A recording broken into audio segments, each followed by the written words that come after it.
नमस्कार व्यूअर्स, मैं हूं अमीश देवगन और महाराष्ट्र के रण पे बात करने के लिए और देश के भी रण पे बात करने के लिए मेरे साथ मौजूद हैं भारतीय जनता पार्टी के वरिष्ठ नेता और महाराष्ट्र सरकार में डिप्टी सीएम उप मुख्यमंत्री देवेंद्र फडणवीस जी। नमस्कार। बड़ा प्रश्न यह है कि महाराष्ट्र की डगर सबसे ज्यादा कठिन है पूरे देश में क्या? देखिए, एक नैरेटिव तैयार किया जा रहा है कि महाराष्ट्र की डगर कठिन है जी। महाराष्ट्र की डगर ये भारत की डगर से कोई अलग नहीं है। भारत भी मोदी जी के साथ है, महाराष्ट्र भी मोदी जी के साथ है। अखबारों में आपने एक ऐड दी और वो ऐड जो थी वो ब्लैक ऐड थी, काली ऐड थी, और उस ऐड के अंदर लिखा हुआ था कि वोट वहां डालिए कि जश्न हिंदुस्तान में बने, पाकिस्तान में नहीं। इसके मायने क्या थे?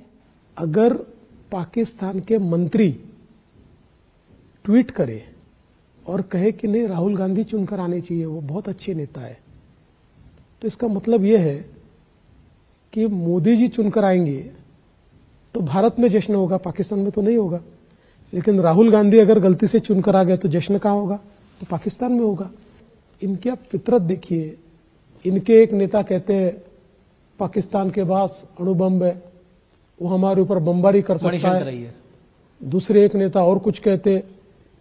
और सबसे बड़ी बात तो यह है, यहां महाराष्ट्र में इनके लोगों को यह चिंता है कि अजमल कसाब जो इस देश में कसाई की तरह लोगों को मार चुका है, उसकी बदनामी होती है।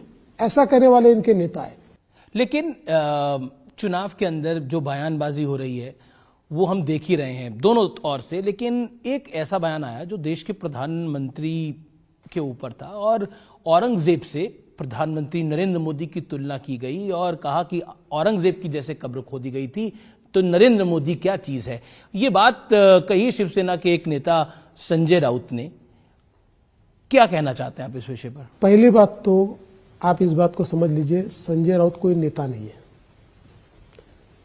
और मेरा तो सीधा मानना है, संजय राउत जैसे व्यक्ति को मेरे लेवल के आदमी ने जवाब देना, इतना उनका स्तर भी नहीं है। इसका जवाब हमारे प्रवक्ता देते हैं। संजय राउत एक प्रवक्ता है, उससे ज्यादा कुछ नहीं है।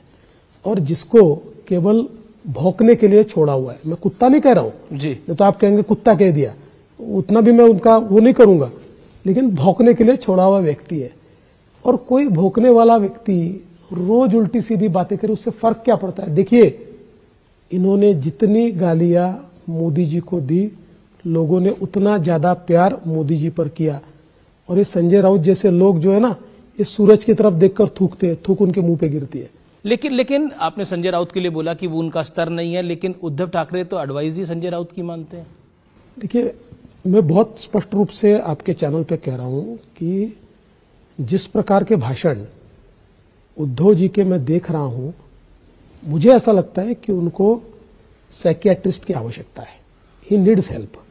मुस्लिम आरक्षण को लेकर लालू प्रसाद यादव ने एक बड़ी बात बोली और उसकी बात प्रधानमंत्री ने, अमित शाह ने महाराष्ट्र की अपनी सभाओं में भी करी है। क्या आपको लगता है कि मुस्लिम आरक्षण एक मुद्दा है इस चुनाव के अंदर, जैसा बीजेपी बनाने का प्रयास कर रही है? जहां जहां कांग्रेसी सरकारें आती है वहां धर्म के आधार पर आरक्षण देते, सुप्रीम कोर्ट से वो खारिज होता है। अब इन्होंने नया मॉडल लाया है कि मुस्लिमों को ओबीसी में डाल दो, ओबीसी कैटेगरी में। हालांकि वो भी टिकेगा नहीं, सुप्रीम कोर्ट में वो भी उड़ जाएगा।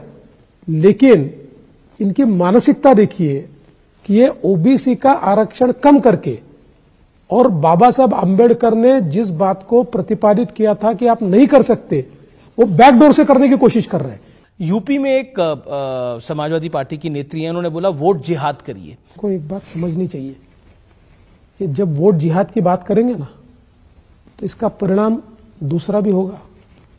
लोग चुप नहीं बैठेंगे। बीजेपी इस बार 28 सीटों पर चुनाव लड़ रही है। आपका अलायंस जो है, पिछली बार आपने 25 में से 23 जीती थी।